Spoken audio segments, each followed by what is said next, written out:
In an ever-changing world where technology changes, nations change, and warfare changes, you have certain things developing in the background, and many of these things are never seen.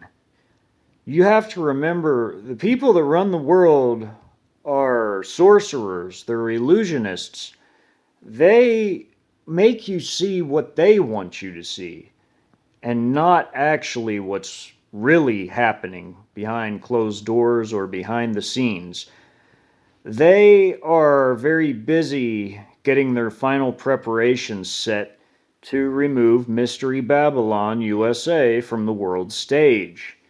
Now, you have to understand East meets West on this one, wherein that everything is compartmentalized. You have the leaders of all these nations cooperating and orchestrating a major war that is coming to change the world stage.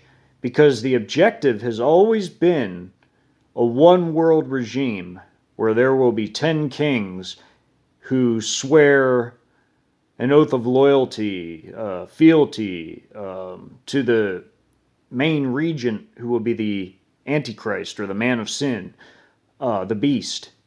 Now, to get there, they need their massive cleansing event of World War III.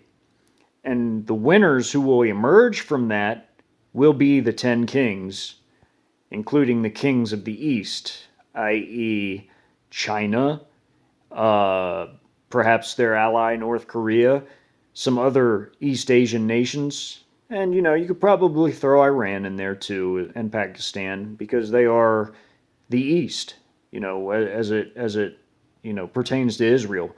But anyways, they're orchestrating things behind the scenes, things that you will never see. The CCP has control over many of our politicians, our political parasite leaders, and they have made the disastrous policies with an air of plausible deniability to where they can pretend that they did it for other reasons and not to strengthen China's hand while weakening ours, like the borders and the allowing foreign nationals, foreign nations, and governments to own property inside of our country that can be used as staging areas for an invasion, for the Trojan horse concept. Now you have to understand, fourth generation warfare isn't only going to just apply to the United States, it will apply worldwide.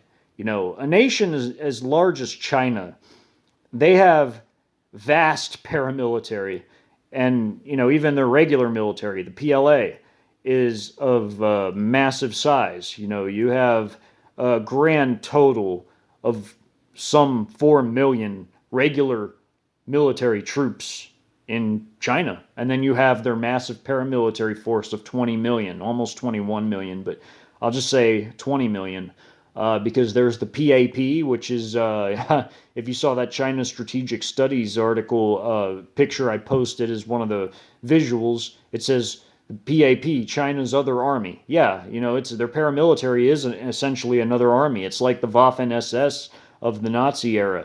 They were an army apart from the regular German army. They were like a paramilitary shock force, and they committed massive atrocities. The PAP can be likened to them, or the Iraqi Republican Guard, or the Iranian Pasdaran, or other such types of paramilitary units. But China has this massive force, and they're so big that many of them get the hand-me-down weapons because China has so many weapons, and that goes from everything from small arms to tanks and armored vehicles to even aircraft. They have a lot of things in storage also. I mean, they have a massive fleet of vehicles, sort of like Russia.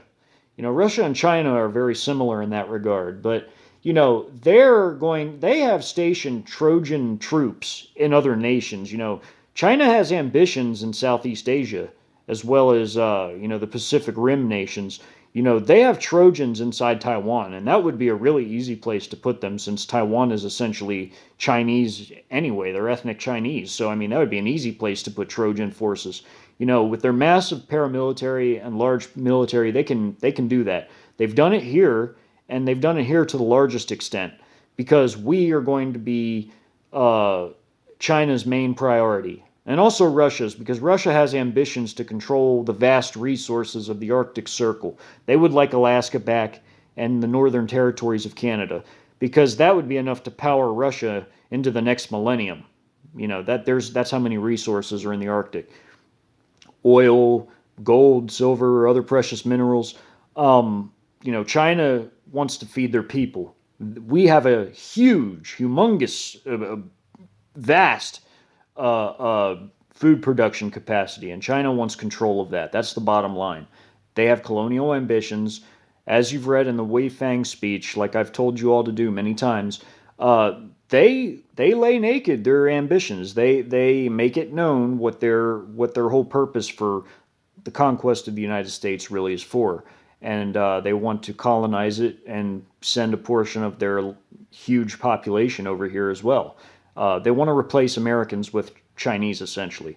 Well, after they win in World War III, which they will, because like I said, the leaders all cooperate, and so do the global elites. They all plan this stuff together, but it's compartmentalized so that they can work against their own people and call their own people. But I see betrayal going on as well behind the scenes, because I see the Russians and Chinese want to split with the Western satanic elites, and they are going to do a lot of backstabbing. It even talks about it in the Bible, the Battle of Armageddon. The Euphrates dries up so that the kings from the east can come to the battle. I mean, there's going to be a huge battle with conflicting forces, and then Yeshua Messiah shows up and destroys them all.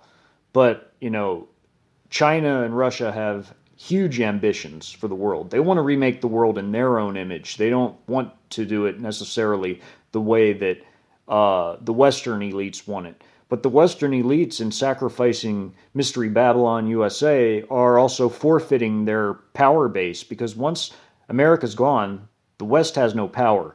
And a lot of the West is going to turn away from Babylon anyway, because we're not going to have any help when we're invaded. I see Germany and France, who are joined at the hip, and Italy also moving towards the Sino-Russian bloc, the Chinese-Russian bloc. They're going to join them. And that's going to leave us basically alone.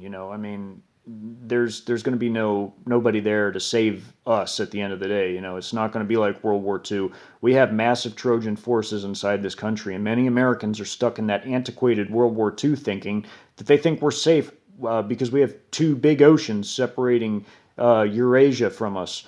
But that's not going to help this time. This time, the enemy is inside the gates, and they're also ringing this country in Canada, Mexico, Bahamas, Cuba, Panama Canal Zone, Venezuela, anywhere that the Chi-Coms and the Russians have bases, and their allies to boot. So we're in a lot of trouble, y'all, and what you see on the world stage isn't necessarily what's really happening, although they are diversions meant to divert troops and resources.